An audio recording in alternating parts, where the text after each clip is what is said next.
there was an idea. Come on, that's way too easy. I think if you listen to the characters I named that we're working on currently, there's no coincidence that they may someday equal the Avengers. Those were Kevin Feige's words at San Diego Comic-Con 2006 with the first ever tease of a live-action Avengers movie. Sure, the idea of a cameo here or a crossover there was like every nerd's dream, but like to think that these characters would share the same film space like they did in comics, well, yeah, that was beyond even their wildest dreams.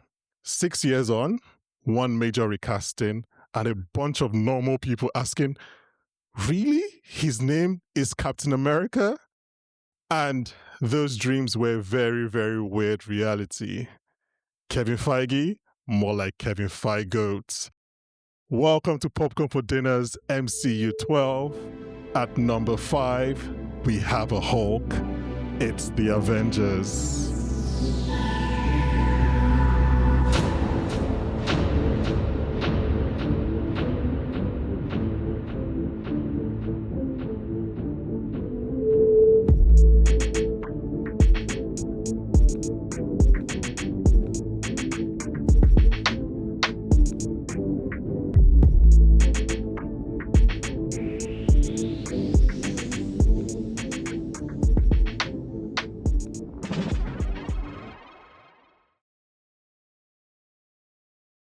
I'm not gonna forgive you for Kevin Feige. I'm so sorry. I'm just Kevin Feigoat is like, I was like, you know what? Like, I didn't expect, I was writing the thing and that just came when I was like, you know what? Let's just lean in. It was like 11 p.m. I was tired. I was like, just leaning, like Sheryl Sandberg, just leaning. Ebuka, Yes. Steve, we're in the backstretch now. We're in the, pardon the pun, we're in the end game now. We're in the end game. And you know what? For a crossover as significant as the Avengers, we need to have another equally significant crossover. So joining us this month, it's Gil from One Take. Gil, welcome to the podcast. Thank you for having me on. I'm just gonna go straight in. Tell me, or rather tell our listeners who you are. Like I just said, you're from One Take. What does One Take do? Where can they find you? Yeah, so probably the most relevant thing I do to this is I do timelines on my channel. So for example, I have a 9-hour video that goes through the entire Marvel Cinematic Universe, all the movies, all the shows in chronological order. So if a movie has a flashback to 2,000 years ago, it will be very early on in the video. So the first 45 minutes of the video is every flashback, every origin story, every ancient civilization or dimension. You don't get to the first movie till about an hour in. So it's a very fun project. Fun. Yes, I think you and I have very different definitions of fun. You said a 9-hour video, my eyes started twitching. I don't know if you saw it. Like I started getting hives just from the edit alone. But yes, I can share with you my spreadsheets that try to take all the flashbacks and put them in proper order. Oh God, spreadsheets! Oh my God, like your CapCut's timeline must be a mess. We do thank you for your service because I will definitely we appreciate on that video. It might take me a week, but yeah. Yeah, a lot of people tell me they use it like an audiobook. Like they'll put it on every night to go to sleep. And I'm like, I think that's a compliment, but it is a compliment. It is. Yeah, you have a soothing voice. Thank you. One of the kind of the wildest things about doing this podcast and collaborating with people like yourself is, and this happened with our mutual friend Pete as well, is getting to work with people that I've been watching their videos, and I have watched at least one, not more than one timeline video. When you're trying to figure out something for an article, and you're trying to figure out you're like, oh, when did this happen? So yeah, obviously now working with you guys is just a really cool thing. I was like, oh, I know that voice. Now I know the face. Speaking of voices and faces, Ebuka, Steve, people are surprised that we're back after the contention that was last month. It kind of goes is like Kramer versus Kramer, Marriage Story, MCU 12 Civil War. They thought it makes sense that we had our fight on a Civil War episode, but it was actually so funny. Yeah, the streets were saying like they were never going to come back. Obviously, Gil, you haven't listened to this episode, so I don't even want to spoil it for you. But when you listen to the episode, you kind of know what we're talking about. The listeners have listened. That was the best pitch you could have made for it. Because who does not love like great interpersonal drama? And then I get to just walk into the middle of it. It's great. Yeah. Okay, I think we're going to have a lot to talk about this episode because this is a very pivotal movie for the MCU, for cinema, for good or for ill, depending on where you fall on that. But it's a very pivotal movie. So I guess let me start with you, Gil. Why do you like The Avengers? I think I rewatched it this morning and it gave me so much to appreciate about it. I think it's bringing a diverse group of people together with different backgrounds, different personalities, and smashing them together. Something that Joss Whedon has done so many times in his career leading up to this, and then this was kind of what it was all building up towards. This was like his magnum opus, apparently before his career imploded. But putting that aside, looking just at his talent, the way that these characters, you expect because it's a crossover, they're going to fight at first before they realize, oh, we're on the same side. But the nice thing is that gets kind of taken care of pretty early on in all this. And then the conflict actually comes from their personalities. And this is early on in the MCU. So Thor hasn't been lobotomized yet. He's still a Shakespearean god. Captain America is still a man at a time. Iron Man is still super self-centered. Hulk is still Dr. Banner, this meek scientist. So these characters are as different as they're ever going to be before over the next few years they would sort of start to converge. They would start to get used to S.H.I.E.L.D. and all the insanity of this universe. So when you smash them all together, the interpersonal conflict, the witty back and forth, it's the best it's ever going to be. And one more thing I'll say is just rewatching it for the first time in years, there's a lot of like little jokes that I missed the first time I watched it so many years ago. And I think that's so different from what you see in a lot of MCU today, where the jokes are much more on the nose. They're very upfront. So where people say it's too quippy. And I think the difference is it was always quippy, but back in the day, it was a little wittier. It was a little bit more subtle. And then, of course, you have all the awesome action where it's something the Dan Trachtenberg said when he made Predator Badlands with all the action sequences, they kept asking, what is something we can only do in this movie so you can get unique action? And I think they did that with this movie. Having Hulk catch Tony Stark, having Thor hit Captain America's shield with his hammer. They did all the creative things you want them to do when smashing these characters together. So it's great action because, of course, it is. It's a big budget Marvel movie, but it's also unique. And it's fun. And it is everything you dreamed it would be when you were a kid and thought, what if they made that movie? So many things to take on. I mean, you used the word lobotomized. I'm not going to touch that because that's for a different movie and a different. But like, I think we've clearly got your own impressions on Taika Waititi's role in the MCU.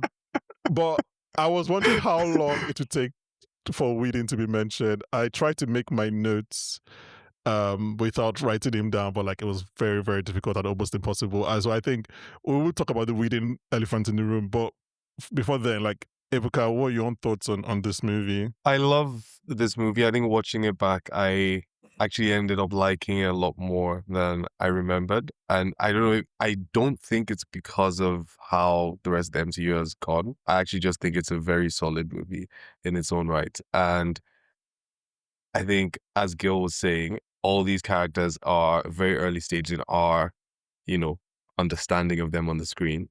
So seeing them, come together as a team for the first time, they spend maybe the first 30 minutes of the film showing us just how different these guys are. And then you kind of anticipate the conflict coming. You anticipate how is the melding going to come? Is it going to feel natural? Right? And even when they do have that conflict and when they come back to the mission, how is that going to happen? And this movie does it in a fantastic way. And I think something ironic about this film is that it's one of the films that people use to slander the whole MCU and faceless final boss thing. Like, people think this is origin, but I actually think to me it's interesting because I think it's in some ways a compliment to this movie that final fight was really, for me, I'm more focused on Loki and all of that and everything that happened beforehand. And the final fight just felt like, okay, smash, smash, smash, smash. There's nothing they could have done, in my view, to beat what they had already done in the first 1 hour, 30 minutes of getting the team together. It's like one long getting the team together movie. My thing is always like, oh, so you want them to like make all the Avengers interesting and make the dynamics work and make them cool fight and make Loki, even if he's not the best version of Loki we're ever going to see, but like still like interesting to watch. And then you want them to have like a good army that like, I was like, come on, only so many things can be in one movie. Like so hard. But Steve, before I give my own thoughts, do you, is this one of the movies that you wheel up a lot, or has it been a while since you rewatched this? I think I rewatch it quite. Anytime I do a marathon or a rewatch, I slot this one in there. I think this is one of the films that, because a lot of times while we're doing this, I say, "Oh, I didn't realize how much I liked this film," or rewatching it made me appreciate it more. I think this is one that I've liked a lot from the first. Like, I think the first time I watched it, I remember loving it so much. I don't even know if I'm ever going to like live up to that first time again in my head. And it's because of what both of you said, right? You said the quote from Feige about, you know, a crossover, a cameo here, or an appearance here. I think the idea of this film, just because I, you know, watched some of the animated shows while growing up, the idea of this as a real film was unheard of in my head, or I couldn't even imagine it. I couldn't picture what that would look like. But seeing it play out, I thought it was phenomenal the first time. And every time I've watched it since then, it sort of held up to that standard. Like, I really, really like this movie. I appreciate it for what it means. I'm going to give credit to Ebuka here. I think he said something about first mover's advantage really early on in the podcast, and I think there's some of that playing in here. But every time I rewatch it, I'm like, I can't believe they were able to do this, to achieve this like really well. I'm not gonna give credit to the filmmaker. I don't do that. I don't like that person. But I'm going to give credit to setting out the dream, setting out the vision, and you know, it's so quotable, it's so quippy, it's so raw. Like, none of these guys are refined yet, right? But it's so full of heart, and it's really, really, really well done. So yeah, I love this one. I'm going to echo what Gil and Ebuka said, because I hadn't rewatched this movie in a very long time. I don't actually even know when last I rewatched The Avengers, right? It's definitely not after Infinity War and Endgame, and even at that, probably a while. So I think I had forgotten, like, this movie is really good and is much better than I remembered. Like, I thought the legacy and like the reason it was on this list, which I never had a problem with, for example, to be clear, was that it's the legacy of the movie and like what the movie meant, right? But then I was watching it back and I was like, no, it's actually just really good. Like, it's just like, and there are many things that we're going to say, and Gil said some of them already about how it's different from MCU now, but like, it's really a movie of not of its time in the sense of like 2012, but of its time in the sense of like the first 5 MCU films or whatever it was. Like, it's really kind of like strongly in that vein. In one particular way that I won't touch on. But before then, Steve said he doesn't do this, and that's fair. But I was going through my notes and I don't know how we can do this without, like, because a lot of the good things about this movie are so directly related to Whedon. So here's what we're going to do. Anyone is allowed to get involved if they want to. We're going to have this section to just say the good things that Whedon did in this movie. And then we wouldn't do it again. Like, I just feel like, because I think this movie, I'm someone who, like, I didn't watch all of Buffy, but I watched Buffy. Like, whenever I was on TV, I'll watch Buffy. I watched a lot of, like, Whedon. I really liked Whedon. Like, you guys understand, like, I really liked Whedon. Like, I would watch, like, Whedon's talks. Whedon once did... Oh, my God. Joss Whedon in 2013, I think, was given an award by I can't remember the name, and I don't want to look it up, but like a feminist organization for being like... Oh, my God. The best male feminist or whatever. I watched it. Like, this is how bad people might not know, but like, Whedon's fall off, like, when people realize who Whedon was, is one of the worst things that ever happened in pop culture. Not because of who he was in pop culture, but because like he presented as this like quote unquote male feminist. Like, people were like, he was one of the good ones. When I realized what he was, like, it was really bad. Anyway, all that said, because I just remember that like I used to watch like his speeches and his talks and things like that. So all I'm trying to say is that, like, Whedon's way of writing and his like quips and things like works for me 100%. Like it's my, and so I wasn't surprised that I loved this movie on rewatch. I was like, yeah, this is like I grew up on his way of writing. I grew up on the way he writes, and everybody that kind of followed him or wrote like him on TV, like the way Tarantino came in '94 and everybody kind of started following him in film. Whedon is obviously not to that level, but like Whedon came out with Buffy and then Firefly, and people just started trying to write like Whedon. A lot of shows tried to reference pop culture and write like Whedon did. So anyway, yeah, I was to say like I wasn't surprised that this movie kind of worked on me this way. There's also some really good directing in this movie in a way that like I didn't expect. Like there's some camera movements, there's some camera placements, they're like quite inspired, like for lack of a better word. Like it's not put the camera over the shoulder and let the other person talk. Like there's some actually like inspired camera placement. I was like, oh, I did actually remember that was here. But yeah, And you can feel the camera just soaking up the fact that you have this great ensemble cast. Like I think about halfway through the movie when they have the whole altercation that leads to Tony being like billionaire playboy philanthropist. You know, that whole scene. The camera is just slowly spinning around all of them while they each have their personal little jabs at each other. They'll do it during the non-action sequences, and then during the big climax at the end of the movie when they're fighting the Chitauri. One of the places a lot of action sequences go wrong these days is that it's so chopped up, it's hard to keep track of the geography of like where everybody is.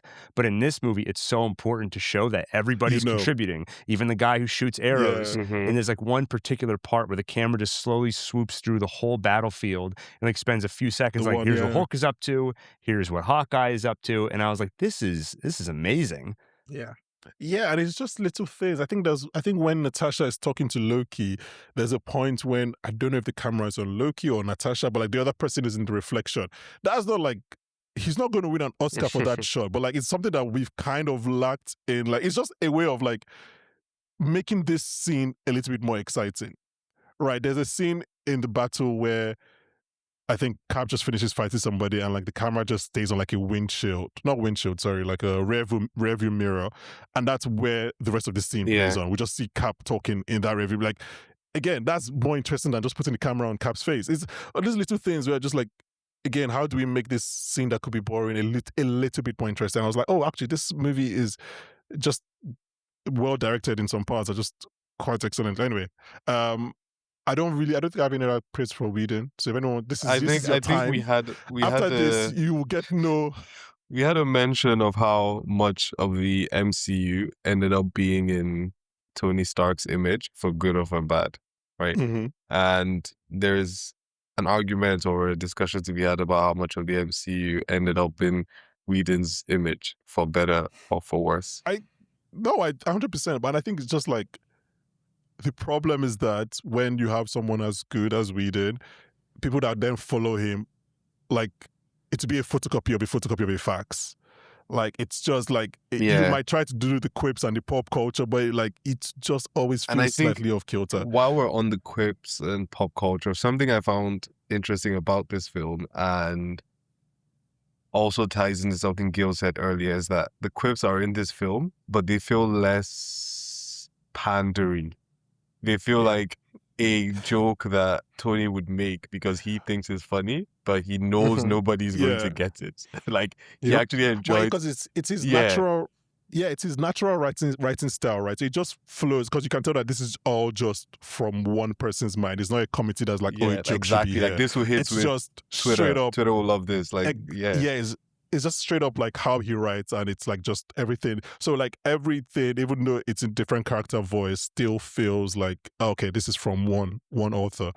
I want to end this section, assuming nobody else has any praise for Joss Whedon, with some lashings. I think we should give him some lashings. Balance. I remember like some people, obviously there's the Prima Nocta joke, quote unquote, in Age of Ultron, when Tony's like, he'll bring back Prima Nocta, and people were like, I didn't really know what that was. I had to go Google, and I was like, oh, so people are angry. And I remember around that same time, people were angry with Loki calling Natasha a mewling quim. And I was like, I didn't know what that meant.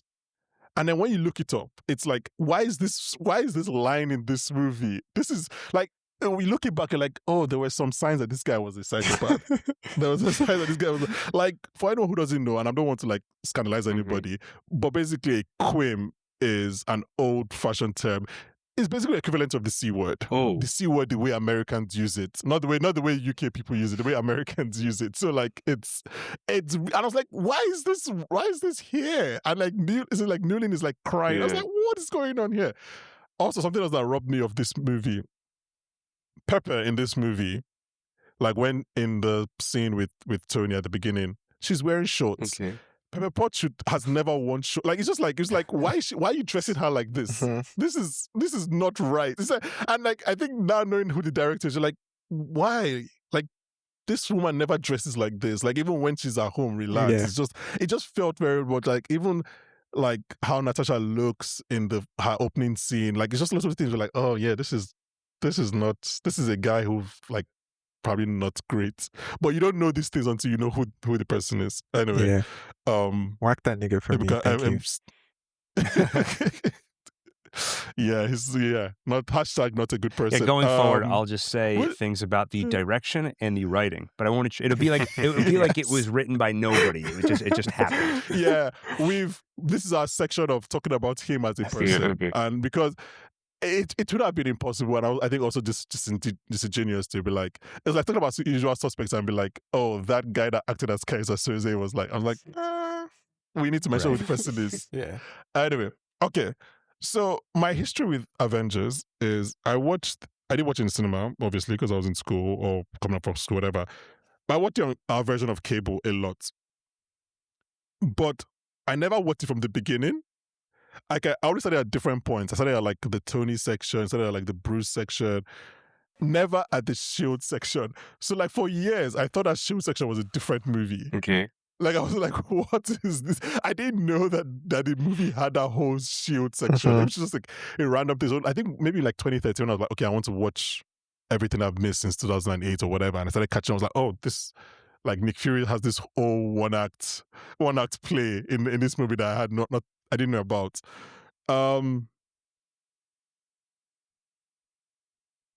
You guys are. I'm going to stop talking now. I just want to say this because we were talking about how this movie was like very different from MCU now, but I also think it's different from superhero movies now in the sense that it's not about anything.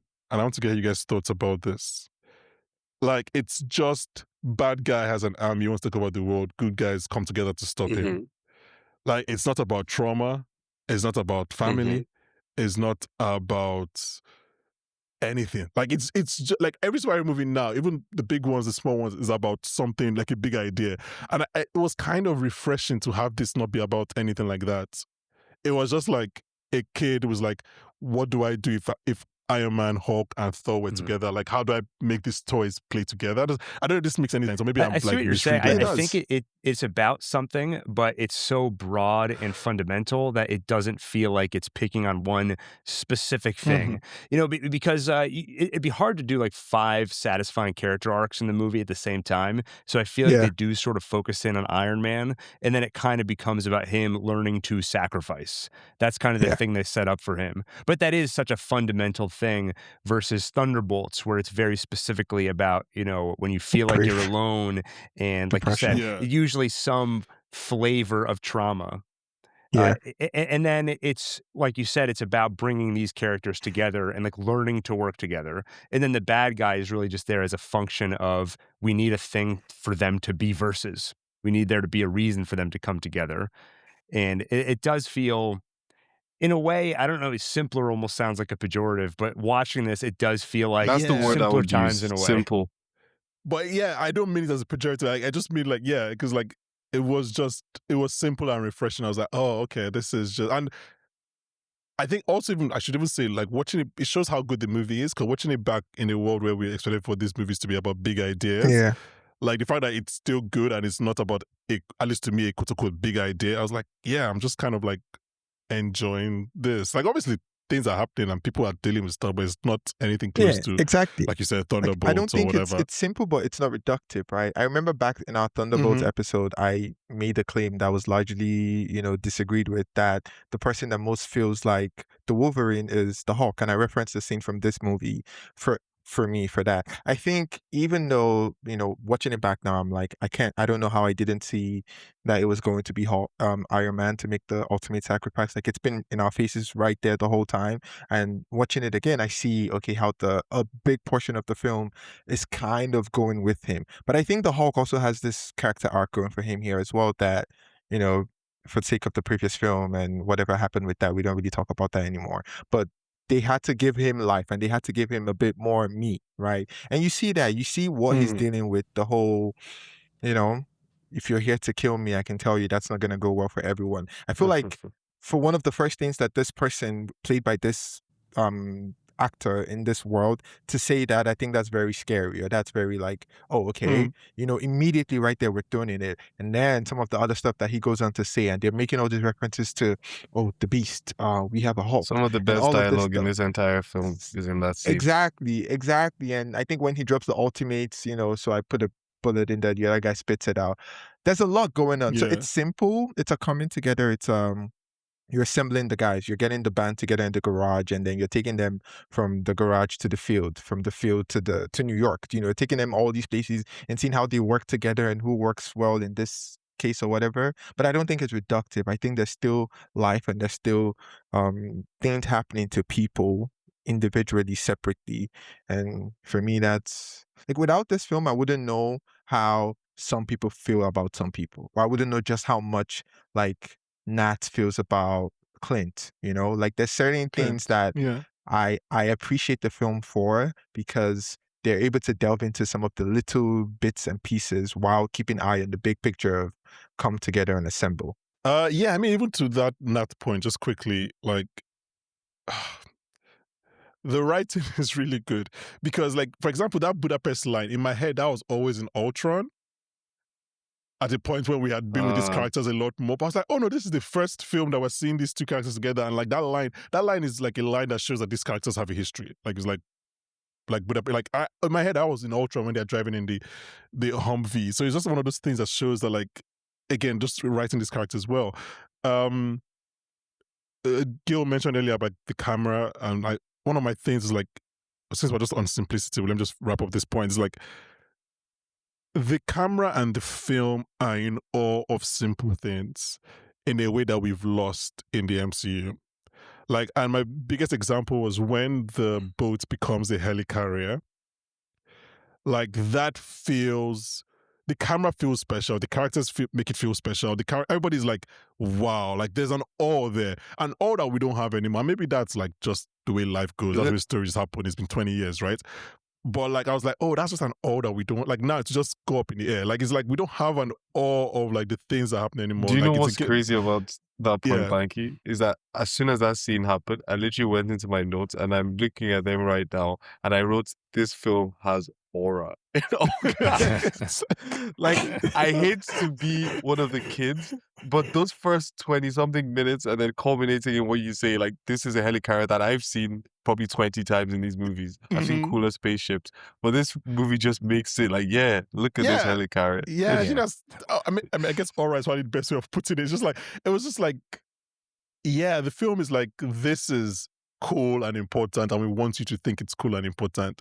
Like, it's taking time in those little moments to be like, guys, this is a movie where Iron Man and Thor are going to fight. Like, enjoy that, as opposed to like, oh, something serious is happening and whatever. I don't know. It's just something watching it back. And again, I was like, oh, that's just different that we don't have anymore. It's also every time Iron Man puts on or takes off his armor, and you see like each individual part like clasping on or like unlatching. I think we'll talk about the armor. We'll talk about that. We'll talk about that for sure.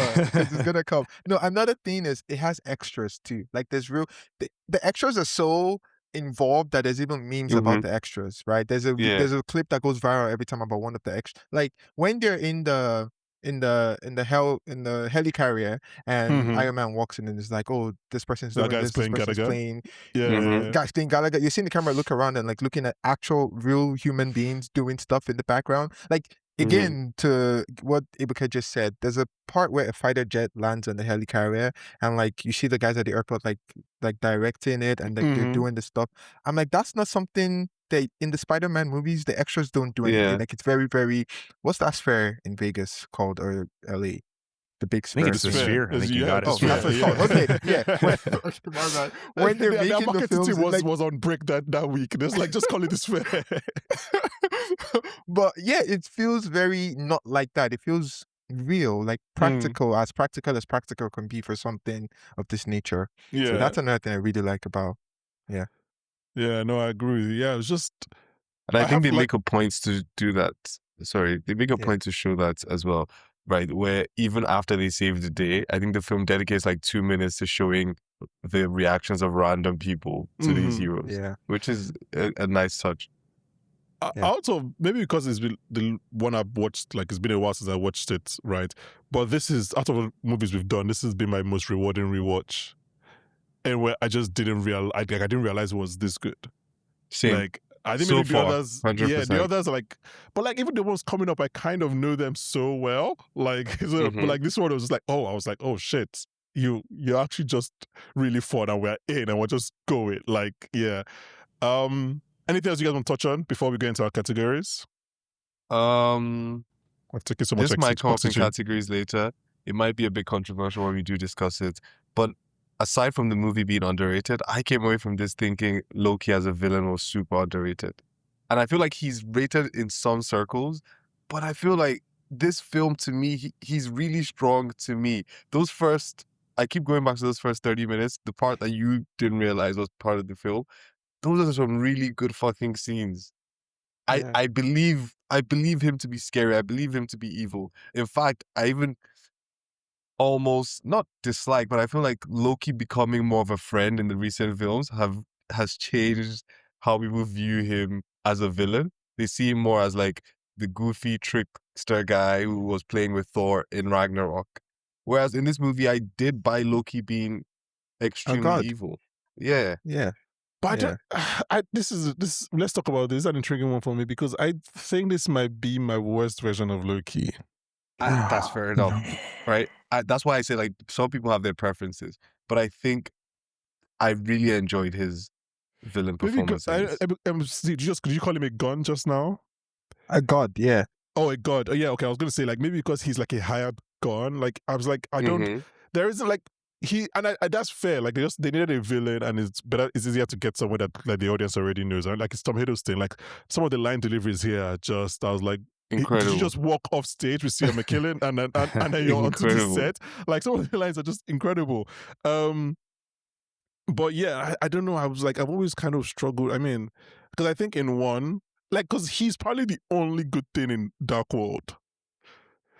Yes. So I can't even say dark because like he's going through an arc in Dark World. Like he's talking about trauma. He's stressed in Thor: The Dark World. So I don't know. I think this might be my worst version of Loki. But like again, it's like, I'm fine with it. Like he delivers the lines well. The lines are good. Like you said, he's strong. He does show power there, even in Germany. Like I think his it's the plan fact that he can't really fight any of them directly. Maybe, you know. Yeah. I feel like they did a good job balancing. He is cruel. He was going to kill that old man. He does kill Phil Coulson, but there's enough of the kind of petulance of like, I deserve an army. I want to take over the world. And you sort of see the flaw in his emotional logic of like why he's a villain. He's not necessarily, he doesn't see himself. I guess he kind of does see himself as evil, but in the sense of I'm a god, you're all ants, so I deserve this. So for him, morality doesn't come into it. And they put just enough vulnerability in so he can have an arc in future movies. But maybe that arc is a little bit on hold here because they don't want him to start his transition just yet. Yeah. It does work for me. I mean, I think the parts that work less there's a little bit too much for me of the shadowy background characters. Like you have it for Loki, and I feel like part of it is they're saving it for sequels. Part of it is I think it's still not fully defined of who exactly he's working for. But then you also have that for Nick Fury where he has the council he's answering to. Some of that stuff, watching it today, I'm a little like, So I get why it's there. You want puppet masters pulling the strings. Yeah. When you say the council not working for you, do you mean in this movie or like is that even with the knowledge of what happens in the MCU as a whole? I would say just in this movie specifically. Okay. Yeah. That's fair. I think maybe also the idea is that you want Nick Fury to be a company man but also have someone to push back against because in the end you don't want him to be like I don't know, entirely US government. But it's funny, I never really considered that as like a drawback. But I should mention, like with the Loki thing, like I said, he's my worst version of Loki. But he's not in the negatives column of this movie. Like I'll still put him in the pro section. Yeah, so you're a Loki fan. This isn't your favorite iteration of him. Yeah, exactly. Steve, any thoughts on Loki in this film? I like Loki. I think I've always liked Loki. He's one of my favorites as well. I liked him in this. I like that we got to see. I'm gonna say this very soon about Hulk, but I like it when the writers don't stifle or sorry for previous episode, but bastardize the characters in the Oh film. my I like it God. when you build up how strong people are, and then I like it when you decide to show me how strong they are or how powerful they are. And so I like seeing Loki do things that we never saw before and we probably never saw again. So that was exciting to me. I think at the core, the core of I think this is some of what Gil was saying, but I've always felt this way, that the core of his drive or his motive felt a bit hollow or a bit lacking to me. Like I never really fully bought into his motivation or his Or why he incentive. wanted to do the things he wanted to. I've Fair. always felt there was just a bit of he was just spoiled brat, right? Yeah. Initially, that's what it was given. So that's the criticism I And can we had already see, seen him already be some sort of villain, right, in the Thor in film, in the first Thor film. So Yeah. I feel like he But I had a can't- couple of things working against him. Yeah, I kind of Yeah. agree with you, Steve and Gil, as well. I think to me, it's like it's not a fully fleshed out villain mandate or performance. But I think also like they are just hoping that we just like, which is why I think they used Loki. They didn't use like another random person. Like this was their debut. They were like, look, you guys already know that this guy is a spoiled brat. He tried to do it in Thor 1 last year. Now he's gonna got some bigger powers, so he's gonna do it again. Like it's just like just take it and just move on. Like he's a bad guy. Yeah. Like he's not a complex villain here. Like this is we're not entering Killmonger territory. So I think it was just like again, because like I said earlier, the level of difficulty in this movie is so high that it's like we cannot then say we're introducing a new villain as well. Like it's like come on, like it's so and obviously it helps bring Thor into the story if you're using Loki. Otherwise, we won't have a reason to do it. Okay, so a few things before we go to our categories. I have on my notes Jasper Sitwell sighting. How annoying would it be if you were a Hydra agent working in S.H.I.E.L.D. and then you just died like before you actually got your chance? Like, I think if I'm To about meet to die, Captain America. No, not to, as in to be like to come out like as a Hydra agent. I think if I'm dead, I'll be like, guys, they're Hydra agents hiding in S.H.I.E.L.D. Yeah, can I say Hail Hydra just once before I die? Yeah, I was like, I've been waiting for that moment my whole career. Yes. Like you just spend and you just die because like a helicarrier is crashing up. Like, oh man, this is so annoying. Like I wanted to say Hail Hydra. I wanted to like live up to the Hydra mythos. You just spend your whole life masquerading as a S.H.I.E.L.D. agent. I have this question which I never considered until I watched this movie this time. Is Loki playing with the Avengers' minds during that fight? Like the genius, billionaire, playboy, whatever. Yeah, all of them, yes. I think is he manipulating them to like go into their basest instincts or whatever? I don't know what the manipulation was, but he's definitely fucking with them. No, I mean as in, like not just fucking with them mental, like I mean as in literally playing with their minds, like making them, because like I don't know some of. Oh, are you saying they don't believe the things that they were saying? No. I think they do believe it, but like he's making them like.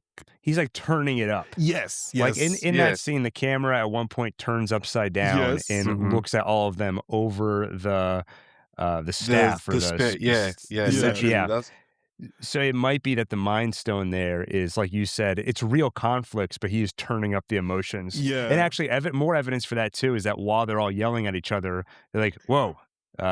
Banner like put down the spear because she started holding it without even realizing it. Yeah, and even some of the performances just seemed like they were like kind of like again like they're saying everything they would say, but they probably wouldn't say it if they weren't like if they didn't lose all their inhibitions. I don't know. But that scene is so well done. That scene is so well done because it happens so naturally that it even catches me out. Like they start with the regular-ish disagreement and then they go up one, and it never feels too sudden. It never feels too aggressive until it is. It's so fun that the guy that wrote this movie never wrote the movie again. I was just like, we don't know who he is. Never wrote a movie before, never movie after. It's just like really good writing and just disappeared off the face of the earth. That's interesting. Anyway, Yeah. I think the thing I liken it to is listeners, if you watch The Boys, yeah, there's a that's what I was scene thinking where about. they go, okay, yeah, that's what this feels like. No, when no, you're sorry. in Describe the scene. I cut you off. Oh, okay. Yeah. There's a scene where they go to the lab. They're trying to find V1, which is the old, super, super old compound V that makes them immortal. And while they're there, one of the initial recipients of V1 basically grows plants that release like a chemical into the air that makes you become more aggressive, becomes more aggro, and it's for you to kill yourself so then the plant can absorb you and your nutrients, and that's how he survives.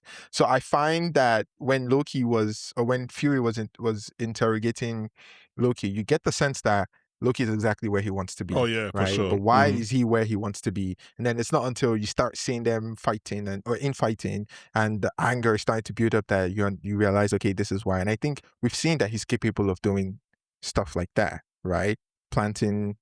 I don't know about controlling, right? So I I mean, don't think he's a mind controlling guy. He's them, a but trickster, isn't he? He can control Yeah. minds. yeah, can't he's a he? trickster, mischief. Okay, I but think yeah, I so think I control like, minds.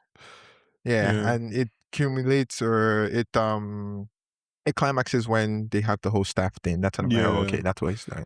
Yeah. I do remember the first time I watched this, that was something that rubbed me the wrong way a little, that he has a staff that can open portals, it can shoot lasers at people, and then also he can poke people with it and turn them into mind-controlled slaves, basically. Mhm. I remember Kevin Smith years ago when he was reviewing this movie, he kept calling it the Loki pokey stick, and I was never able to get that out of my That's head. And rewatching it again now, it does feel a little silly. As like, do we need it to also have that ability, and do we need to bring that concept into this movie? Retroactively, it gets explained because that staff contains the Mind Mind Stone, Stone. Yeah. and it leads to a cool place with Vision and everything. But I at least remember the first time I watched it, I was like, maybe that's one step too far. Mm. Yeah, no, I agree with you. I think again it's like I don't know how old was I when I watched it. I was like, okay, take me on this ride. I'm watching a Saturday morning cartoon. This guy can apparently control my it, and then obviously it leads to the payoff. Which so I didn't watch it in the cinema, like I said, but like we and Steve, you probably remember this. My school, for all its faults, had a room where sometimes you could watch like a movie on Saturdays, right, during the day, and then like there will be a good number of you. So we watched this movie a few times. So it wasn't necessarily a cinema, but it was like an audience of like 20, 30 people, Mhm. right? So like there's something I'm going to mention here where I just have vivid memories of like there being reactions every time we watch that. One of them is when Loki uses the staff on Tony and it doesn't work. Does that make sense? I still don't know because Tony still has a heart. So I still don't know like how that But didn't they works. say it but, has to touch skin? did they Because say it didn't that? touch skin. Yeah, I maybe think it's that's literally some- just that. It's just a little Yeah. piece of metal there. Just like if Loki had poked him up here Yeah, instead, yeah. so he could make contact with his body, it would have worked. Yes. But it didn't work the first time. He just It's like tried other again in the same days. spot.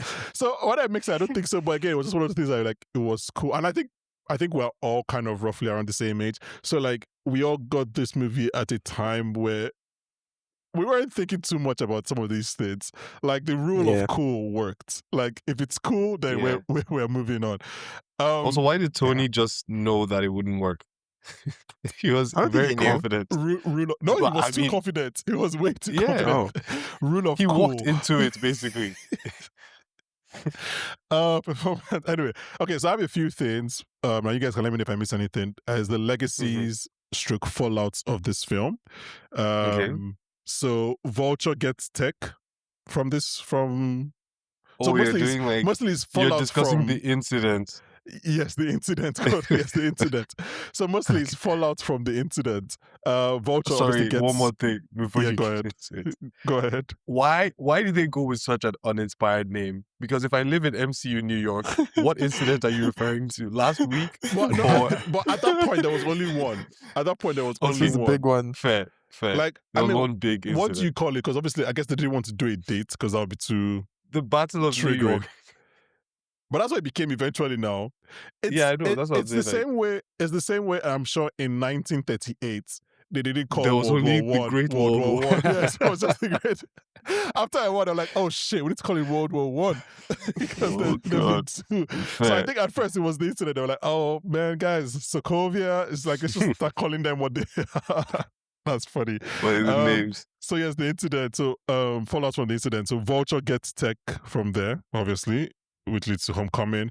Tony's PTSD in Iron Man 3. Kate Bishop watches Clint, and that's where she gets inspired to become Hawkeye.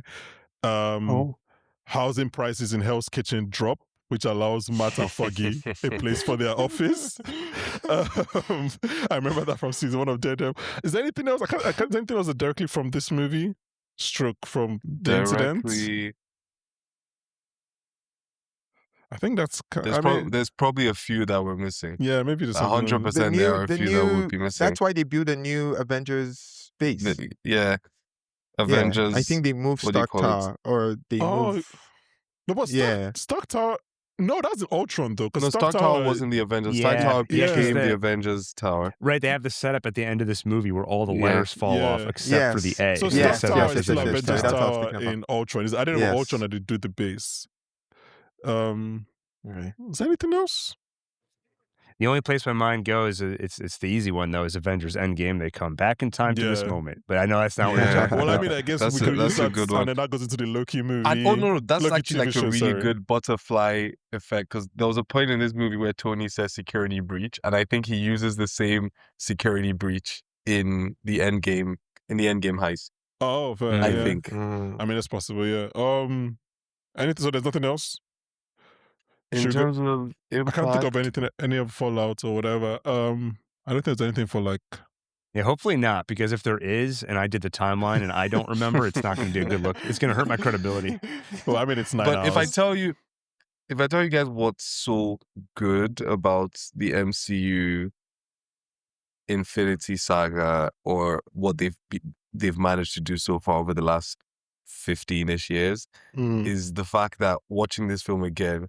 And watching, I had more of an emotional reaction watching Tony fly that missile into the hole that I did like the first 2 times I watched this film, because I know everything that comes after it, and that's who he becomes and all of that. So really good, long form storytelling. Shout out to telling you, man, that's the person you guys are supposed to focus on. That's the focal point of the whole thing. No one else. I don't even. Anyways, I think in up there when he's like, put on the suit. One could argue that he's under Loki's mind control, but even under Loki's mind control, he knows that he can't beat this person. Oh my God. I think, Gil, you're getting an idea of how the Civil War episode was.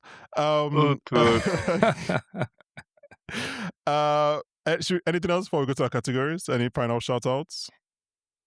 One thing, the moment where they keep, Dr. Banner keeps saying, like, my secret. What's my secret to controlling this? The moment where he says, I'm always angry. Yeah, it's like that was imprinted on my mind. And seeing it again today, I was like, I love that. There's so much captured in that. Oh my God! I think it's gonna appear in like 3 different categories. I'm sure we'll talk about it. Okay. I don't know how the categories work, so I'm sorry. I'm stepping on all the categories. There's enough to. Okay, the first thing is the best quotes. So last month I said that Civil War is my personal most quoted film. Personally, that's when I quote the most in real life. But I do think, without a doubt, Avengers is the most quoted Marvel film, even by pop culture. Even by the MCU. Even by the MCU, I think it's the most quoted. So I'm just gonna run through a bunch, and then you guys can add later if you have any that I didn't mention. I am Loki of Asgard, and I am burdened with a glorious purpose. That one is again, quoted by the MCU. Yes. When Natasha asks Loki if he's afraid of lightning, I'm not overly fond of what follows. Great way for Thor to come in. Now here's the thing. We're entering the section where, like I said, I was 17 when I watched this movie for the first 17, 18 when I watched it the first time. Okay, fuck you. You might as well just say damn. What was that? Nothing. So there are some lines here that I just vividly remember a bunch of 16 to 18-year-olds just having a reaction to. So I'm just gonna go through them. I have a plan. Attack. I don't know if I would write it right now. No, but again, rule of cool back No, then I in have a plan 2012. attack was so fucking cool. That's And what I'm I saying. never clocked it. This time was my first time of clocking how cool that line was. The guy's like, we need an attack plan. And he's like, I have a plan.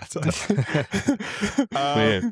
I love how in my next quote, Cap is like, this is how the Russos really just did something for Cap. Because Cap is like wearing his parachute, trying to put it all in, and then by Winter Soldier, they're like, yeah, he just jumps into the ocean. Like there's no parachutes. What are you talking about? Yeah. There's only one God, ma'am, and I'm pretty sure he doesn't dress like that. In a Catholic school, that kind of worked. From Tony, Shakespeare in the Park. Obviously, as we mentioned, this one was on every mug, every throw pillow, every badly decorated poster. Genius, billionaire, playboy, philanthropist. Everything special about you came out of a bottle. Those two lines are back to back. We have a Love Hulk. it. Best line of the film.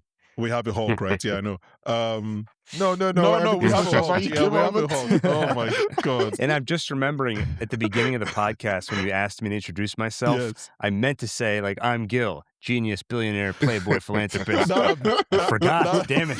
But that would have been a lot for you to live up to. And obviously Puny God, which comes back in Ragnarok. Is there any quotes that I have missed? Yeah, the one that Ebuka just said. Which one? Now might be a good time for you to get angry, and it's like, that's my secret. Oh, was it Gil? I think. Oh yeah, Gil. it was Yeah, Gil. it was Yeah. Gil. Yeah. Yeah, How did I you not missed, write yeah. that? you missed one of the. I I know know why I it's didn't gone. write it, because it's later in the category. Yeah, what Okay, else did I miss? but that line in general, okay, I'll get to my thoughts on that line later. But I think it's one of the greatest tennis rallies that a movie has played with itself. Like an alley-oop? Because throughout the movie, actually, an alley-oop is a better description. Because throughout the Yeah. movie, they kind of seed, Banner's secrets to controlling his thing. And Yeah. one time he's about to say it and something happens. I think it was that scene where they're all arguing around the scepter. He's about to say it and something happens and doesn't do it. And then Yeah. you get there and the payoff is just so good and worth everything. But we'll get to it. I think the whole film is a series of alley-oops. I think, like, Banky, credit to you, but when you're reading the quote, you're kind of reading the second one, and it's like, I don't think they work as well in isolation as they would with the first one. Like no, you're right. You're right. When Thor says he's adopted, right? Saying he's adopted was cool back then, but just like, it's because of what follows. It's like, oh, he's killed 80 people in 2 weeks, and he's adopted. Like, I He's think adopted. a lot of those quotes, It's even the film. Like, we have a Hulk quote. What does Loki say before? Like, I have an Yeah, army. I have an army. I have an like, army. we have We a have a Hulk. Hulk. Yeah, a lot of these they're really, really good, man. Yeah, and that's When, understood that when they're reference. when they're trying to, I understand that Understood that reference. That's one of my reference, yeah. favorite ones. So you know something, when- I understand that reference joke or I scene don't. is so much funnier to me now rewatching than it was initially. I think I had it in my head for years to be annoyed by the memeing of it all, that I forgot how funny it was in the actual scene. what I don't I understand forgot. it. I feel like it works well in this movie when he is so freshly Yes. defrosted. Yeah. And you can just imagine he's so frustrated not knowing what anyone is talking And he's about. like, I got that one. For so long, I Yeah. thought like what that line was saying was like somebody else had explained it to him. I didn't realize it was that no, he had watched Wizard of Oz when it first came out before he went into the ice. So he knew what they were talking about by flying monkeys. And I was like, oh yeah, because he was alive. So okay, sure. Did we get Crazy. the quote, Hulk? Smash. Yeah. Oh, yeah. I had that on my list. I just Yeah. remember. That's That scene was like, when they say something is healing to your childhood self, that line was for me. Okay. Let's go Yeah. to best scene. I have two more quotes. Okay, I have good two more quotes. quotes that we didn't touch Yeah. quickly. Mhm. And both of them are around the aura of Loki. Okay. Number 2 on my list is there are no men like me. Lokara. I was like, yes. And then number 1 is when he was like, an ant has no quarrel with her boots. Because I feel like, aside from it being a really cool quote and a slap in the face to Nick Fury and all of humankind, I feel like I love that it came in this film because it is basically an introduction and a brief explanation of what the Avengers and Earth are going to face for the next 20 years. Yeah. That, look, people are going to want to do things because they can, or they feel like that. and you guys might be ants, or we might be ants, but those ants will fight like hell against those bees. So I think it's really cool. Fair. I like that. Any other quotes from anyone? I liked when they were trying to fix the ship. Yeah. And Tony tells Captain America to like open up some compartment or something. He's like, "What does it look like in there?" And Rogers just says, "It seems to run on some form of electricity." It's like, That's the best it's he like, can well, do. you're not wrong. He's like, yes.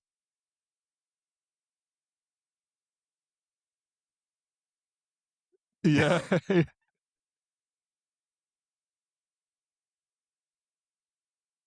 No, yeah, I remember. See, for me, I did regularly eat shawarma at the time, and none of my friends really knew what it Knew it. was. Fair. So I felt very seen in that Yes. moment.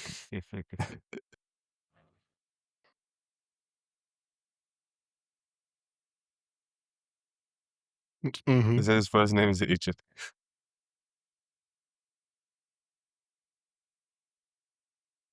Like you didn't know his first name when you watched the movie now, like before or now? Oh, okay. Okay, so best scene. This is where we talk about best scene in the movie. It's divided into two, action and non-action. I feel like we're gonna have very similar, especially for action. So Ebuka, let me start with you. What's your best action scene in this movie? Best action. Okay, I'm gonna go left field because I Oh, feel okay. like everybody's going to have. Actually, I'm gonna go two. Imagine if we right? all But my just left go field, left field because we think everybody's gonna have the same thing. my left field choice is the opening salvo at the shield facility. Oh, nice. Okay. I really like So, like, that. the And then escape. and then my second one, which I feel like a lot of people will Wait, hold on. also like. Hold is- on. Maybe somebody else has Okay. it. Steve, Okay, yeah. what's So your you best guys go action? on. If nobody has it, I'll say it. Yeah.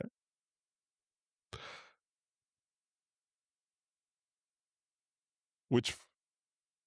Okay. Oh, okay. All For Iron three Man of and them. Cap. Fair. Okay, yeah. With the fair. Oh my god. But then the 80% of the cool factor of that fight comes Like- from Like, I don't understand. 80%. Like, when he says put down the hammer is like, okay, whatever, sure, whatever, man. Oh my Like, god. are you Hydra? Like, what is going on? Somebody put a mind stone in this room, and the I'm telling temperature's you. getting up too high. This Um, cap agenda. It's ridiculous. Gil, what's your... Oh, actually, no, wait, sorry. Yeah, Steve, do you have anything else you want to say about the fights?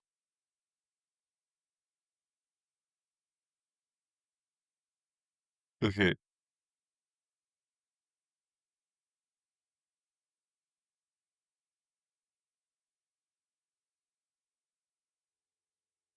Mm-hmm. Each other. Yeah. Yeah.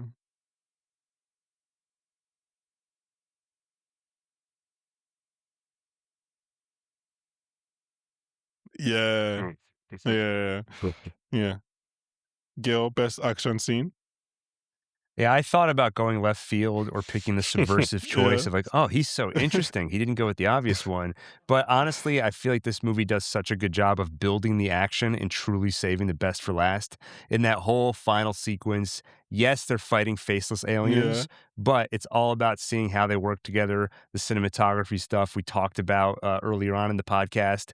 And even it has some great non-action moments sprinkled throughout. Like we talked about Hulk smash, Mhm. or Captain America talking to the cop and giving him all these orders. He's like, why should I listen to you? And then you see him take out a couple of Chitauri, and the cop immediately turns around and just repeats everything Yeah. Rogers just Oh, said. Steve, you like that? So Oh, that's it- interesting.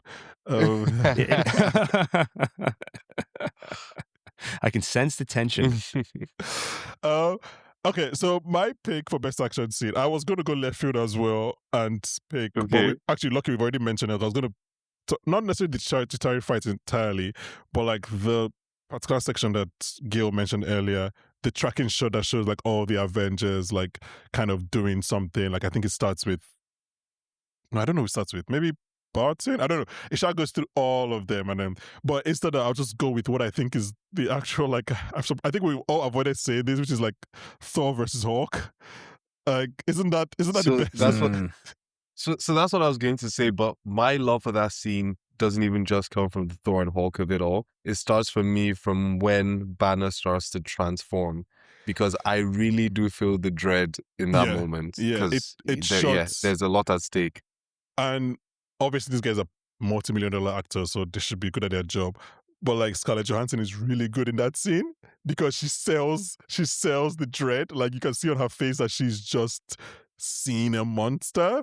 So yeah, I really like that. And then obviously The moment where she sees a couple other people coming and she like gestures to them to stay back, she's like, "Let me try and handle this. It's our only shot at this."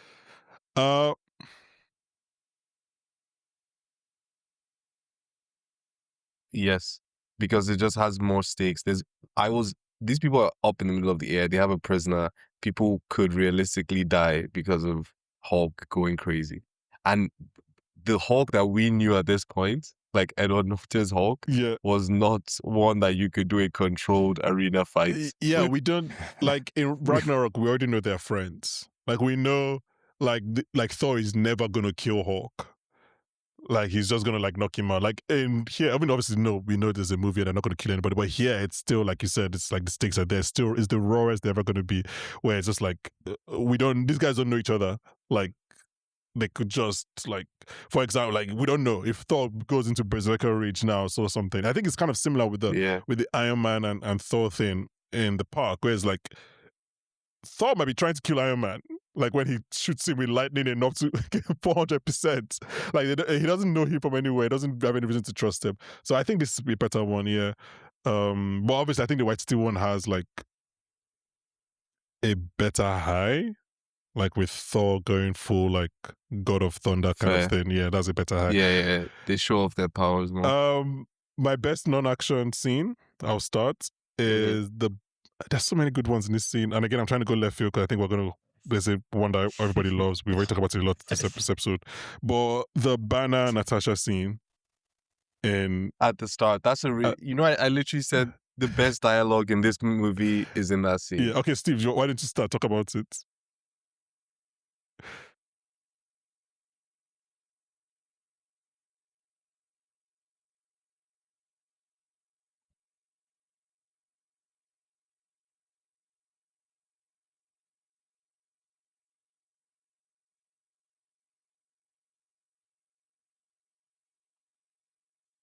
Mm-hmm.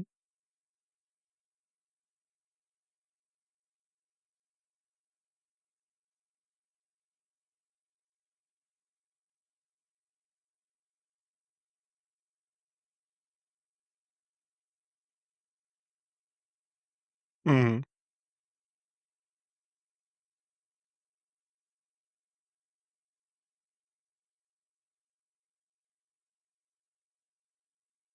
Mark Ruffalo.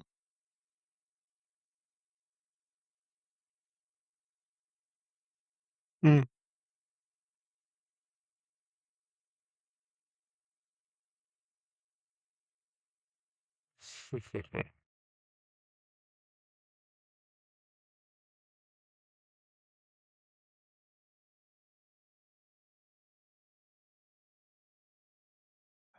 I think it's like such an interesting scene to go back all these years later and see all the kind of little things that were probably mostly unintentional, but ended up like being something. But just even first, I think obviously this is the first time we're introduced to Ruffalo as the Hulk, right? He tells this story about how I think they were at Comic-Con and then Downey's introducing all the cast.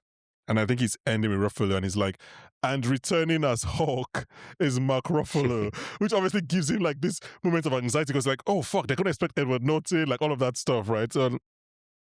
But like, he did this as well in Task. And he's done this a lot of times in his career. Like Ruffalo is so good at, maybe because of how he looks, but he's so good at playing like a teddy bear who is just, like you said, like he's just dragging all the world's worries on his back as he like tries to get across the finish line. So like he's clearly struggling, but at the same time, he's like, you want to feel for him because he's like, you're like, oh, I really want to protect you. But then he's also showing that like, I'm fighting with this inner demon. So I thought he was such a good, like looking back, like, oh, such a good person to pick as the new Hulk, as opposed to going with somebody. I can't remember much about 2008. So I'm not going to say I remember what Norton's performance was, but like, yeah, Ruffalo's Hulk is not assured, except when he's in the lab or whatever. But no, just on that scene, like for example, Natasha saying that she started young is again so much lore dump so early, where you're like, oh shit, this is this is the first Avengers. Like I was like, oh, there's so much here. This I think was unintentional, but like Ruffalo playing with the crib when he's like, I don't get everything I want, and then we find out in Age of Yeah. Ultron that he can't have children. And then Steve, you mentioned like there's some seduction there, and like I remember how in I think it's Ultron as well when Natasha asks Nick Fury, like, you sent me to go recruit him. Did you know that like romantic relationship will come up? And obviously Fury is like, I didn't know, whatever. I think, I mean, obviously, I don't know all the technicals and stuff like that, but it did feel like they used a different camera, at least a different Camera, yeah. camera setting, You in had there to go because to India. it was a lot more intimate. It felt a lot more intimate as opposed to, I was reading about some of the other cameras that they used when you had Nat and the Hulk, when he was the Hulk. They had to make it a bit wider so you can see the scale difference between them. But I think in this case, He Who Must Not Be Named was trying to not necessarily show them in different scale, but rather show them more intimate, more, the vibe that he had going on. After the fact, now I realize why he was doing that, because he's a nonce. But in that moment, I just thought you're trying to, make us feel these two people could be, attracted to each other in a way. So yeah. Not even like Banner doing the like fake out of like getting angry Yeah. just to see who was actually around. Gil, what's your favorite non-action scene of the movie? I'm gonna not go left turn. I'm gonna again go for the obvious one. But when they Yeah. all start bickering with each other, it's Yeah. got the Yeah. classic Tony line, billionaire philanthropist, and we've mentioned, a couple times already. It's what the movie is building up to. Everybody in the same room together, challenging each other, seeing how the different personalities clash. It's a beautiful scene, and even the camera movement, the way it does the upside down thing and shows how everything's falling apart, how maybe the scepter is behind this to some extent, turning up the tensions. It's a beautiful scene. Yeah, agreed. Ebuka? I'm in full agreement, right? Like that was my, that would have been my pick without a doubt. It's the only one that I can think of and say, okay, this is definitely my favorite. Like I already said, the one with Natasha and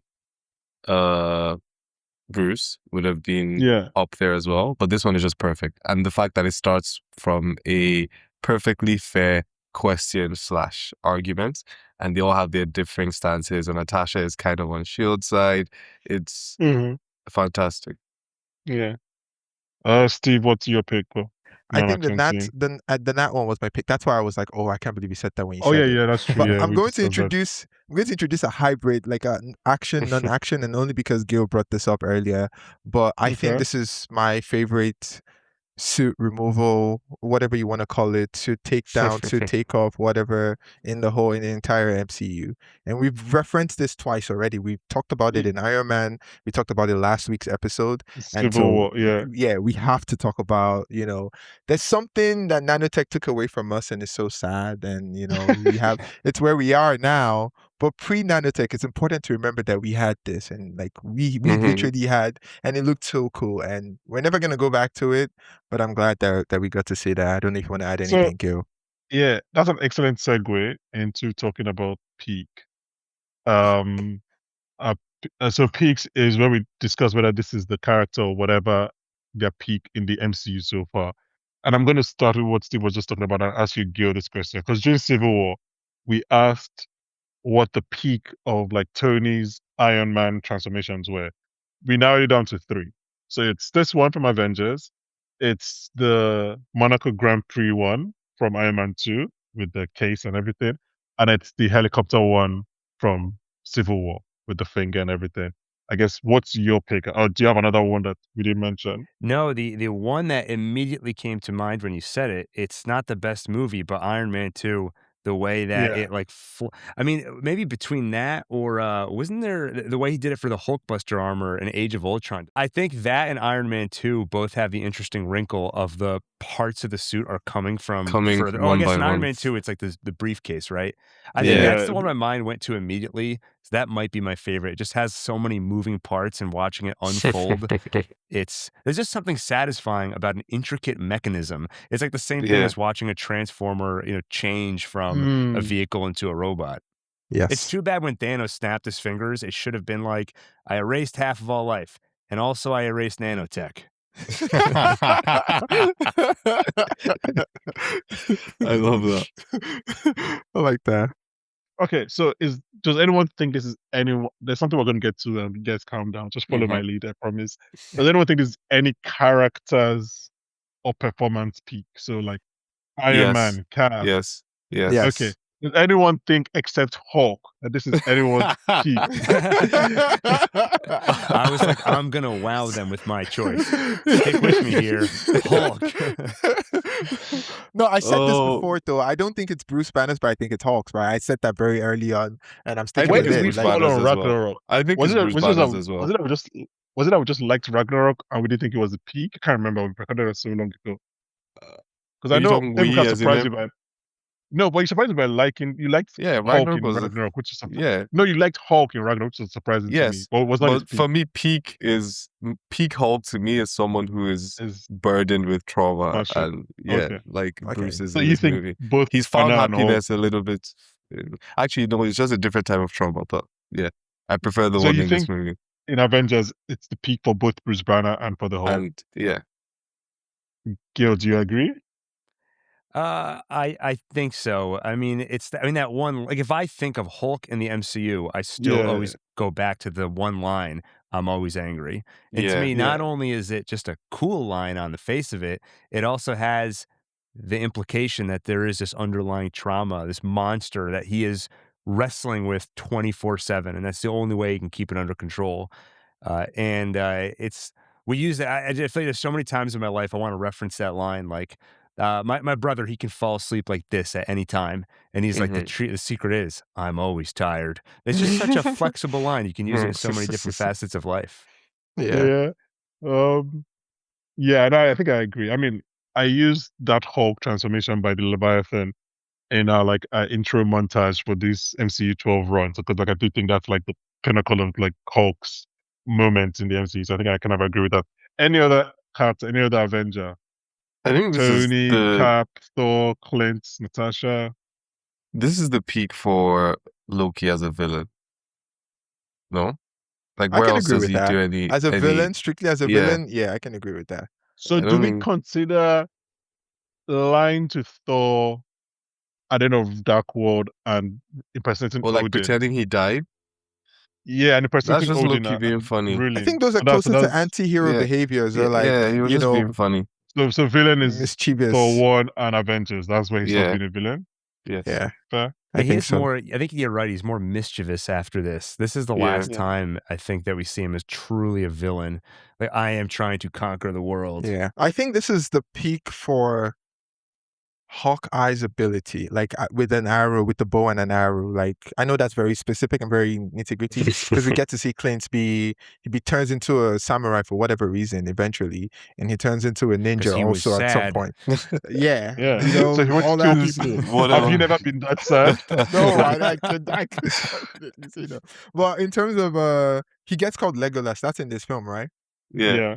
Yeah, I thought that was, that's as on the nose as it gets. So I would say him. But again, I really don't think about that man, so I don't know where his I peak do. would be. Oh, okay. I think I know of where you sta- everybody. I know where you stand. I know where your politics stand. So it follows that you would think about the person that goes on to become the person that Clint Barton becomes. So I understand. I just feel I he understand. had- It's okay. But no, Barton's peak is Ultron for me, or rather, Hawkeye's peak is Ultron Okay. Okay. as a character. Is this the peak of pure nerd bliss? So I don't think it is, because obviously the bigger Avengers movies happen. But like, Yeah. can you imagine what the first hit of pure crack felt like in Felt like 2012? fair. Just pure, just I don't know how to put it, just pure crack cocaine. It's just Fair. like all these characters that I've had in my head are fighting each other on screen. Like, I just feel like I can't imagine, like, yeah, It's just hard to take me back. recapture this moment. You know, Yes. it's like, I think someone said it earlier, but it's like first mover advantage. Like, even within the MCU, this had first mover advantage of the first time we're bringing all these characters together. It also feels like the last time that it felt like it took place in a grounded is the wrong word because this doesn't feel like a realistic world, but I feel like Mhm. the MCU gets less and less grounded as it goes on. Like nanotech is just one example, but even if you look at the final action sequence of this movie, it takes place in New York City and it feels like it takes place in New York City. In New York City, Someone Yes. mentioned those little shots of you see a window break, you see a shot from a Mhm. rear view mirror, and now go Yeah. to the Battle of Earth in Avengers Endgame. And like it's on Earth, but the sky is like orange and it's like a Mhm. CGI cloud. And I love Yeah. that movie, but it is a different flavor, and it's no longer impressive that all these people are together. And that's Yeah. partly just because we've seen it so many times by then, but it's also because it no longer feels like it's taking place in a real physical space. Yeah. I think I tried not to use the word grounded, which is why I was referencing practical in this fair. But I think as far as grounded could possibly go in the MCU, this is as Mhm. grounded gets. Like I Mhm. think we're Yeah. allowed to say that because it does feel really, really grounded. And the thing you said about New York City, I don't want to glaze, New York, but a lot of times when some of these films, especially the Spider-Man films, are set in New York, they don't have the New York feel to them that your indie New York film would have. But this surprisingly does, right? Like be that the shots of the building or the tiny references to the people in New York, it feels like a film that's set in New York City, that's filmed in New York City. So I really, credit to whoever directed and wrote this film and the production, but credit to them. They really Can't find him achieved that. anywhere. It doesn't have a Wikipedia page. It's Yeah, I kind of have no crazy. idea who that person is, but Yeah. credit to them. It's like A Peter slight Parker. Nobody tangent. remembers this person anymore. Yeah. Doctor Yeah. Strange cast a spell. Slight tangent. I'm gonna put a new category here, just opposite of peak, which is just Cap suit. I hated this suit I hate this Same. suit so Same is much. the It's one so thing that ugly. even on watching this film, I'm like, damn, that shit was really ugly. I Like hate this I suit thought I might feel so better much. about it, but it's just No, so bad. no, I'm it's like, the how can this be my worst. boy's first appearance? Oh, it's the worst. Like, No, just use the suit from First Avenger if we're gonna that do that. so Like, that was the don't weird like. thing. How would he come 70 years to have worse looking suits? Oh man, yeah. I was like, I've hated this suit so much. Like, it's just so ugly. I just don't understand what's going on. Like, I don't know what to say. Okay. Any other picks you guys want to? I have one last one, but before then, any other picks you guys want to ask? I don't think I No. have one. I think we've discussed a lot of the other picks in our discussion earlier, just like how different this is from like what would follow over the next 10 to 15 years. Actually, My final, I yeah. do have one peak. Not, I don't even know if it's a peak or if I would put it in a category, but this movie is probably the most Ocean's 11 MCU movie, which is really funny because of You like the son of a first, bitch, I'm in. literally the first few minutes, how they bring them together, and even at the end when they win and they're all going their separate ways, it just has such a Yeah. vibe of we've achieved the mission and we're going off to do cool shit. Okay. I like that. Yeah, I like that. My final peak is, and this is for me, and I don't know who else. I don't know where you fall on this, Gil. We'll find out. Good-natured fan pressure with the existence of hashtag Coulson Lives.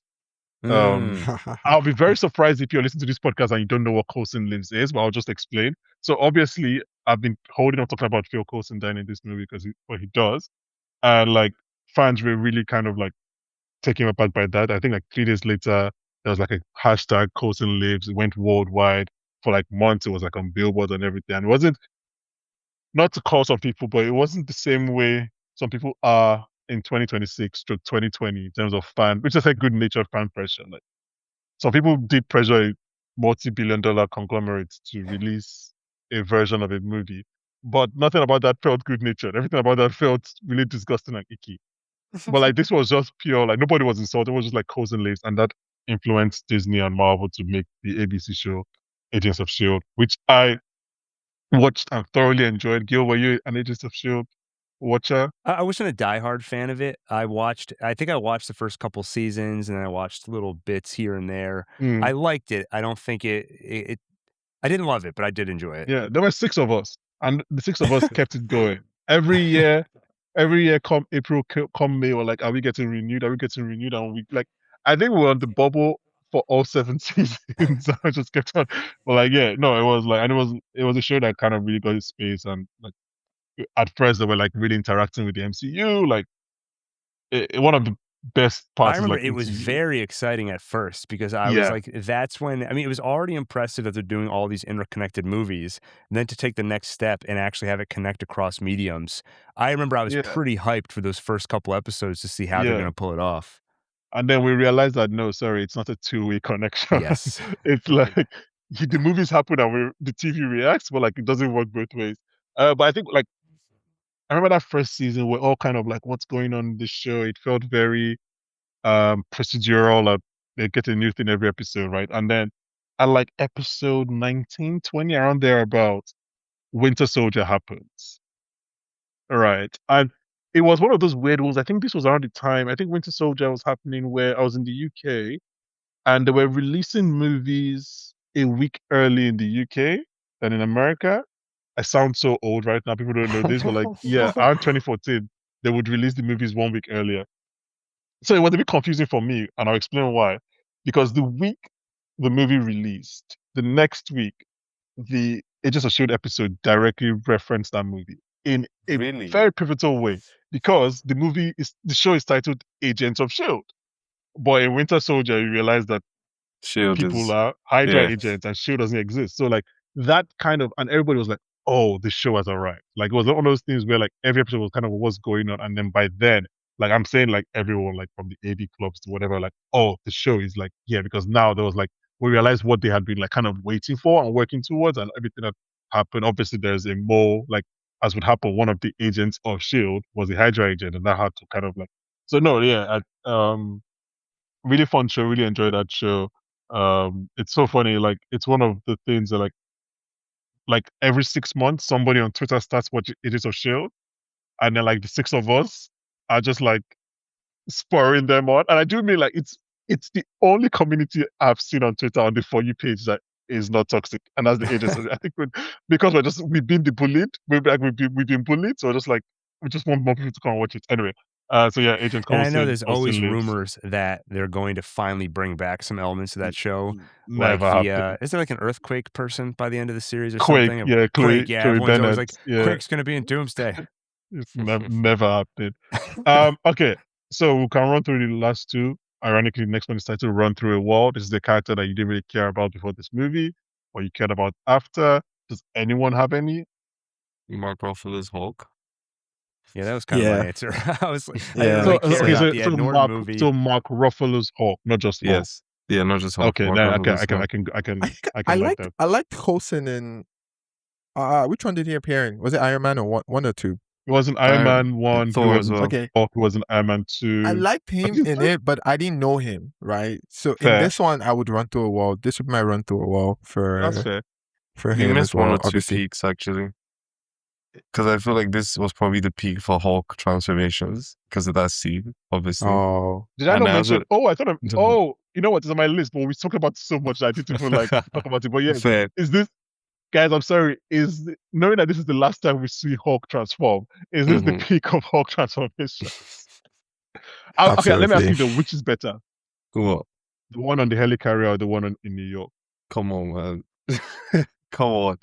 There's this isn't a debate. It's the one in New York. yeah, that's mine. That's number Yeah, one. as well. This is the peak. Maybe it's not the peak, but like this period is the peak of like Marvel doing fun stuff. We talked about it before. Like when was the last time they did a one shot? Was it for Iron Man 3? Like, I mean, they're bigger now, so they don't do one shots. And one Yeah. shots are, by the way, for anyone who doesn't know, is little things they used to do like 3-5 minutes. Used to be on like the DVD extras. There's a few that have Coulson, a few that have Jasper Sitwell. There's one with the Mandarin where we kind of see the Mandarin escape prison or somebody. We realized obviously by Shang-Chi that it was the real Mandarin released him from prison.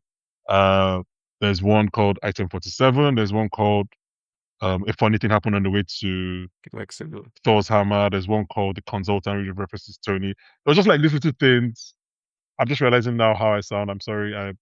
This is what I was doing in 2010. I was like, I'm just they were flowing through my head. I was like, oh, you nerd. Well, Anyway, even yeah, more but like, nerdy, aside from the one shots, they also used to do comics that would tie directly into the movies. Like they had one that was Yeah. Fury's Big Week, which revealed that Iron Man yeah. 2, Thor, and Hulk all took place over the course of 1 week. Yeah. And you see Yeah. him bouncing between all those different stories. And I think he references that in Iron Man 2 when he's talking to Tony. He's like, I have something more important happening in the Southwest, like That's right right. now. Like, you're not my priority. Yeah, those are the little things that we've kind of lost. Okay, so Run Through a Wall. I like Mark Ruffalo's Hulk. I was gonna say Maria Hill, but that's only because of Kobe Smulders. Because at this point, I was really deep in my How I Met Your Mother bag. Same. That's just it, really. Like, there's nothing else. Like, I feel like every time I see Scarlett Johansson on my screen, I'm a Run Through a Wall for you her. want to run through a wall? That's fair. Yeah, so That's fine. I don't know which Yeah. one, man. That first one, No, like, bro, man, whoa. Ebuka and I were talking about Prestige the other day. And I too wanted to run through a wall for Scarlett Johansson after that movie. So yeah, man. Yeah, like, okay, under, over, just. Oh, actually, Guild. Is there anybody? Just to pick a different one, I'll say Professor Selvig. He's You just know, a I big had him on hot. my notes as like Aw. peak. I was like, is this Selvig's peak in the It's It's gotta MCU? be his But I peak was like, because the we have next movie maybe. in like Thor, is it Thor Dark World where he's like running around with no pants on? Yeah. Yeah, so let's give him this one. I was watching this movie The and I was last like, time he has dignity. do we think Stellan Skarsgård hated being in this movie?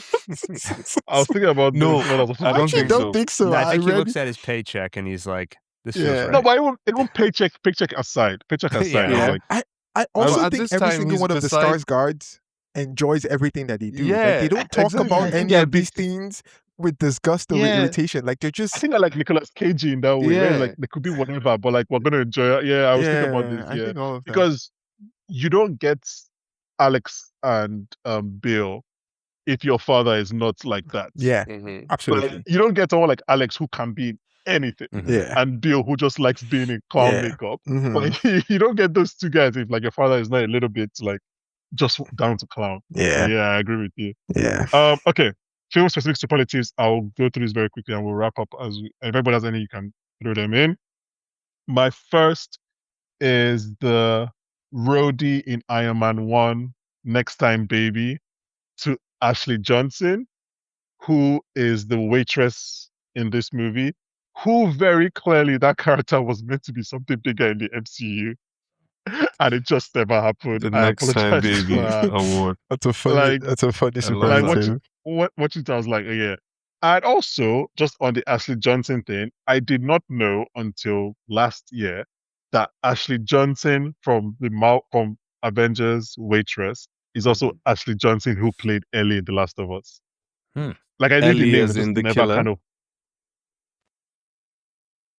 Ellie as in the main character in The Last of Us games. Yeah. Oh, in the And games. she okay, does. I was She like, also makes an Yes. appearance in the TV show as In the well. show. But Yeah, she plays she's her Ellie's mom, mother. right? She plays her. Yeah. Yeah. I The knew that pregnant one. because she does this.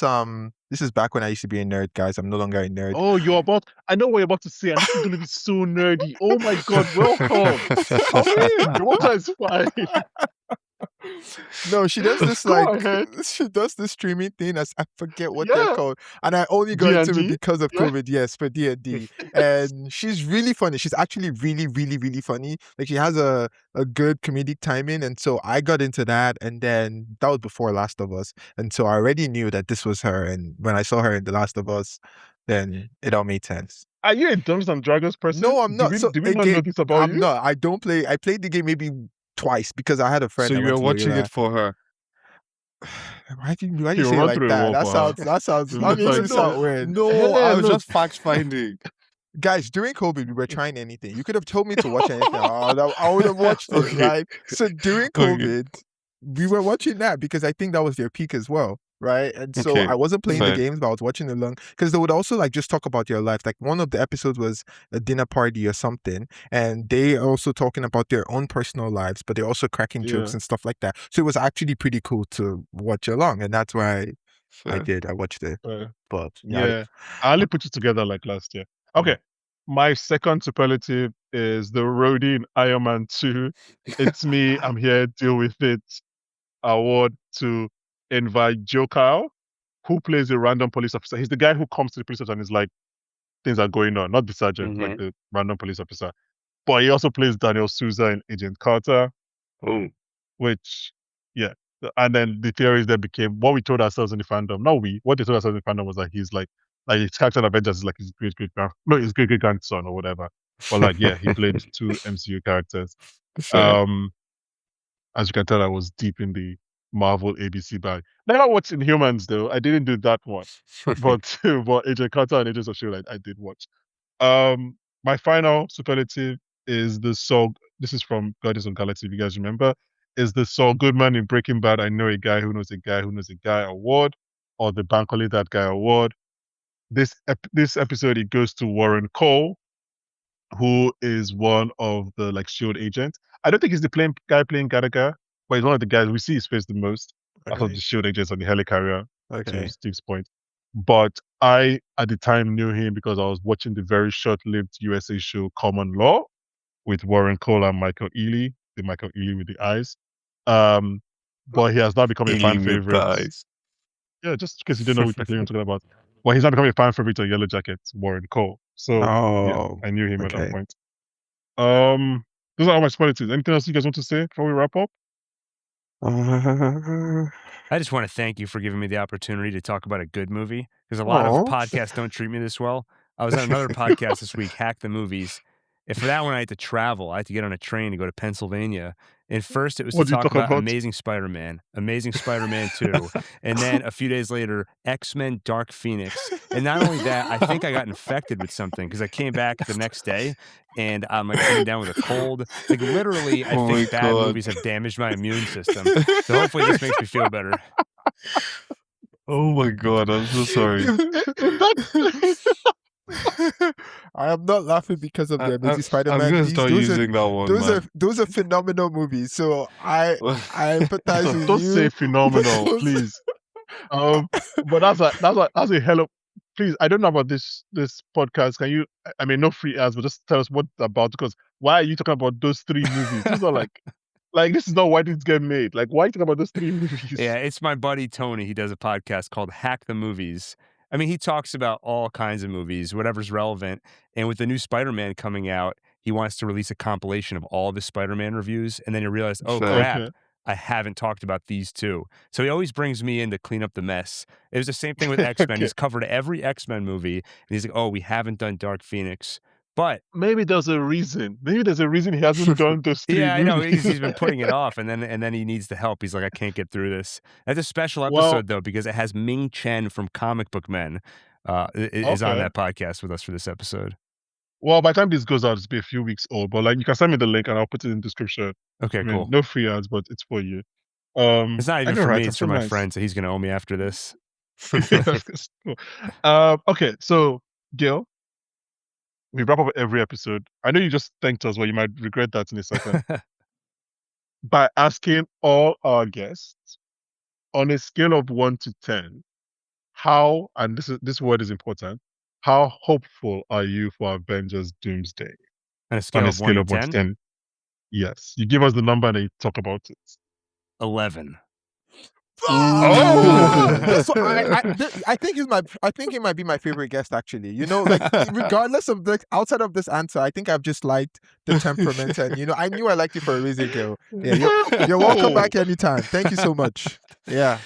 To put it in context, we've got a 3. So that is okay. Yeah. Well, let me. What is yours, Gil? I'll tell you why, though. It's partly because growing up, I think I learned a harsh lesson, which is that the best part of an event is the anticipation. Like I always, all school year, I would count down the days till summer vacation. The best moment of my life is when the bell rang and it was time to go home. And then I get home and I'm like, I don't know, this is all right. But like all the hype leading up to it was the best part. So I have decided I'm going to enjoy the lead up to Avengers Doomsday as much as possible. I'm going to have all the hope in the world. And then if it's bad, it's 3 hours of disappointment, but in exchange for 6 months of excitement and hope. I love this. Fair fucking no. It's the hope that kills. It's the hope that kills. I love this. You're I'm ready. literally going to start doing this for everything. This is it's like, it doesn't matter what happens. I need to enjoy the lead up. That's just excellent. It's a great way to go through life. Just put the blinders on. Ignorance is bliss. Yeah, speaking of How I Met Your Mother, the drum roll. Yeah. The best part of the kiss is the lead up to the kiss. Like, why do I know that? I have no clue. I have no clue, but I'm gonna let you rock. I like that. But I'm fully with you, Gil. I'm fully with you. There's no other way. There's no other way. I love because he wasn't like, oh, the movie is gonna be Yeah. good or like the rules of. He's just like, I have chosen to enjoy this Yeah, next because 6 months, we and I love should. it so much. Let me go, Yes, why? read all the Why? comics, Why would you? everything. Yeah, why would we stress ourselves being so like, oh, it's gonna be shit, and then if it's shit, what will be like? We'll be like, oh, we told you so. Meanwhile, Gil could like enjoy these 6 months, and then it's shit, and it's like, okay, but I still enjoyed the 6 months. You know what? You're onto something. A philosopher, We'll see. a Maybe leader, it's going to be a terrible, and thought I'm going to leader. come back and be like, it actually really hurts. I wish I didn't build it up so big in my head. That's the other side. Oh my god, I love that so much. Oh, but You know what? then I'll be like, but Secret Wars, that's the one that's going to turn things around. There's always, in the middle of the we're so overs, there's always a possible we're so back. Exactly. we have that's my TikTok, my Instagram clip that's going out there. We need to spread the word. People need to go on this new Honestly. agenda. Oh, I love this so much. Thank you so much. And Gil, Ebuka, Steven does want to talk about this movie before we go. Like I said earlier, this is been my most rewarding rewatch. Like it's the one where I kind of had the lowest expectations and kind of the highest payoff. So I'm really excited about that. Yeah. Yeah, I'm No, pretty The sure. rest of the movies, I was I know happy. them inside out. Yeah, I'm pretty sure I'll say this on the last episode, but really, man, thank you guys so much for having me on, for the whole of this. I think these films are an excellent time capsule for me because not only am I rewatching them, I also go back to where I was or who I was at the time I first watched it, and it feels freeing and it feels, a bit cathartic actually to go along. So thank you guys so much for having me on. Oh, thanks. That was nice. Very. Okay, guys, thank you very much for listening. Gil, thank you very much. Thank you for having me on. The door is always open. If there's something you want to talk about, let us know and we'll make it happen. Steve, Ebuka, see you next month as we're talking about the last 5, or rather last 4. We're entering it now. Yeah. 3 plus If 1. your favorite movie isn't here yet, maybe it's in the top 4. Just be hopeful. Or maybe It'll probably be maybe there. it never Exactly. comes up. Be And hopeful. if it doesn't come in, then it wasn't good enough, unfortunately. It wasn't good enough. And join us next month. We'll be joined by Oscar winner, Black Panther star, Dono Kalia. Bye, guys. Wait, are you serious? About what? Daniel Kaluuya. Steve. Steve, you don't kill You can't me. You ask have this this every time. So I'll end the recording now, right? Yes. I'm so happy we're still recording on stream here because that's going to the episode. You cannot ask this every time. My bad, Oh my my bad, God, my bad, man. guys. My bad. Oh my god, I was like, you actually serious. I love that. My bad.